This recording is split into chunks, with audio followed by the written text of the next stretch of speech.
Hi guys! For today's video ay magluluto ako ng Bang Bang Cauliflower. Nakita ko tong niluto ni Miss Abby Marquez at dahil gaya-gaya ako, gagawa ako ng version ko ng Bang Bang Cauliflower. Kaya tara, samahan ninyo ako magluto. Gagamit tayo ng cauliflower. Ayan. Bumili kasi ako nung kahapon sa palengke, 3 for 100. So, naisipan kong bumili para gumawa ng Bang Bang Cauliflower. O, diba? Tapos, bukod sa cauliflower, kailangan natin ng flour, cornstarch, salt and pepper, tsaka paprika. So, yan lang guys yung pang-coat natin na gagamitin para sa ating Bang Bang Cauliflower. So, tara na guys, simulan na natin. So, guys, una ay kailangan muna nating hiwain ito, cauliflower natin ng bite-sized pieces. Yun yung sabi din sa napanood ko. Yan. Ganyan. So, depende sa inyo kung gaano kalalaki. Siyempre, tatanggalin niyo yung mga yan. Hindi naman kasali yan. Baka akala na naman yung kasali yan. So, ayan. Tanggalin niyo. Ayan. So, mas madali siyang tanggalin pag kinakamay. Pero hindi. Gusto ko palang kutsilyohin. So, ayan. Diba? Huhugasan ko pa yan. Huwag kayong mag-alala. Huwag kayong maatat. Wait lang. Ayan. So, ito pa. 3 cauliflower kasi ito. Medyo mura siya. 3 for 100 lang yun, di ba? Kaya lang siya nangitim kasi kahapon pa to eh. Pero hindi pa to sira Baka kayo, pwede pa yan. Bakit nung napapanood ko sa video, ang dali lang nilang ginaganyan Ba't ako nahirapan? Tanggalin natin yung mga extra stem. Ayan. Depende sa inyo kung gaano kalalaki ha. Kanya-kanya tayo. Baka sabihin nyo, lalaki naman yan, ang liit naman yan. So, depende sa inyo kung ano yung kakasya sa mga bibig ninyo, yun ang anuhin nyo.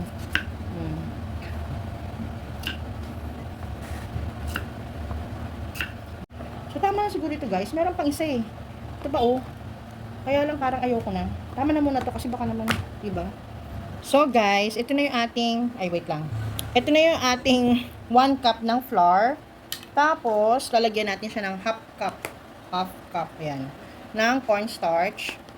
Tapos, paprika. Tansyameter lang, guys. Ayan. Lagyan na nga natin lahat. Yung isang ganito, isang stick. Ayan. Tapos, pepper. And then, yung salt. Ayan. Tapos, i-mix lang natin siya. Ayan. Guys, maglalagay pala ako ng baking powder. Ayan lang, mga siguro kalahating kutsaritang baking powder, ha? Tapos, i-mix na natin. Ayan. Tapos guys, same mixture, alagyan natin ng kaunting mixture. Itong hinalo natin para mamaya dumikit yung butter niya. So ayan. Tapos, shake natin. Ayan. O di ba? Para kumapit mamaya yung butter, di ba? So okay na 'yan.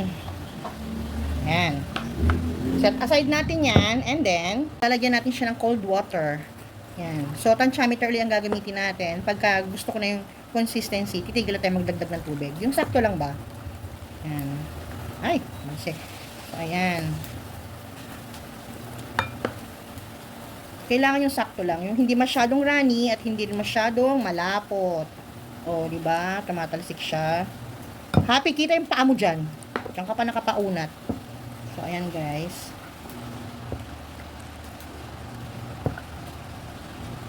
So, ayan guys, idadrop na natin ibang cauliflower natin. Ayan. Kasi mainit na yung ating mantika. Ayan.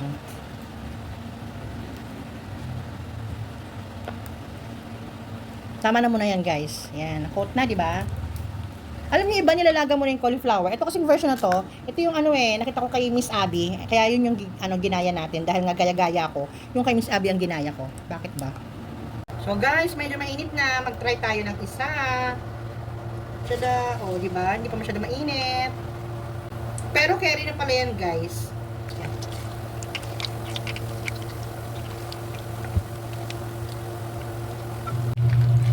So guys, need nang baliktarin.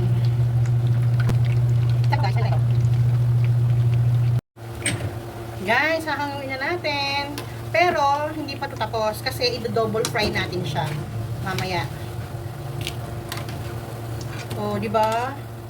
Para maging crispy. Ayan Tada! Di ba? Okay guys, next.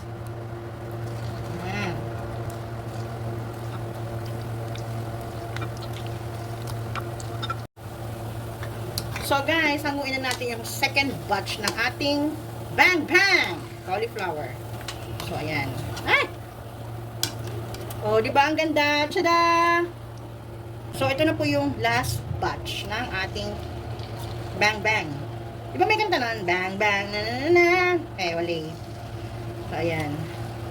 So hindi ko alam kasi mayroon pang matitira ditong batter kung gusto ko na bang isama yung natitirang cauliflower natin doon or ano ba. So check natin, ha? Oh, yan na lang kasi natira eh.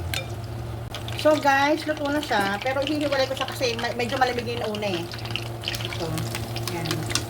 Magdo-double fry na tayo. So, tada! O, diba? So guys, lalagay ko na siya lahat. Ay, hindi pala. Hindi pala lahat. Joke lang. Ito pa lang. Yeah. Yan. Medyo malakas yung apoy ngayon kasi kailangan maging crispy siya.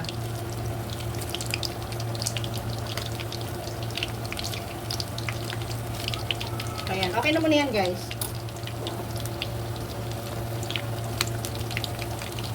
So, ayan, guys. Oh, kita nyo ba? Maganda na yung kulay niya, diba? Sunog na. So, okay na to, guys. Hahanguin ko na. Ayan. O, diba? Ito na, oh. Tada!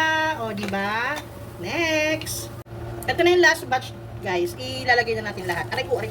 Ayan.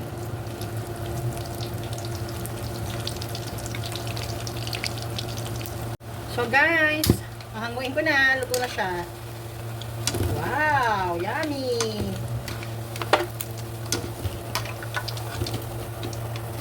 Tada! O, diba? So guys, para naman sa sauce ng ating Bang Bang, ay meron tayo ditong mayonnaise. Ayan. So, tansya-tansya lang ang gagawin natin, guys. So, ayan. Kahit anong mayonnaise siguro, pwede. Tapos, itong ketchup at kahit anong brand din ng ketchup, pwede. Tansya-tansya. Diba? Yan. Yeah. Siguro mga 10 na taktak yun. Hindi ko lang sure. So, gusto ko rin siya lagyan netong chili sauce. Para may konting kick. Diba? Ayan, mga kalahating kutsarita. Para makasaus. Ay, hindi, dadagan pa natin. Ayan, makakasawsaw naman siguro yung bunso ko dyan. Tapos, haluin muna natin. Tapos, mayroon tayong cheese. Ayan, pwede rin kahit walang cheese. Eh, marami akong cheese. Kaya gusto ko maglagay. Kung wala kayong cheese, okay lang. Kahit huwag na yung haluan. O, ayan, diba? Ang ganda. Lagyan natin ng konting tubig kaya. Guys, nakita nyo, masyadong malapot. Lagyan natin ng gatas. Konti lang. Kung meron kayong all-purpose cream, pwede naman yun. Eh, wala ako nun. Meron lang ako gatas. Ayan o. Creamy. Guys, matabang siya. So, kailangan ko siya lagyan ng liquid seasoning. Konti lang. 1, 2, 3, 4, 5, 6. Diba? Ganun daktak lang. Konti lang. Huwag naman siya marami. Baka maglasang adobo naman. Yan. So, okay na to, guys. Ito na po ang version ko ng Bang Bang cauliflower. Sana nagustuhan nyo. Thank you for watching. Bye!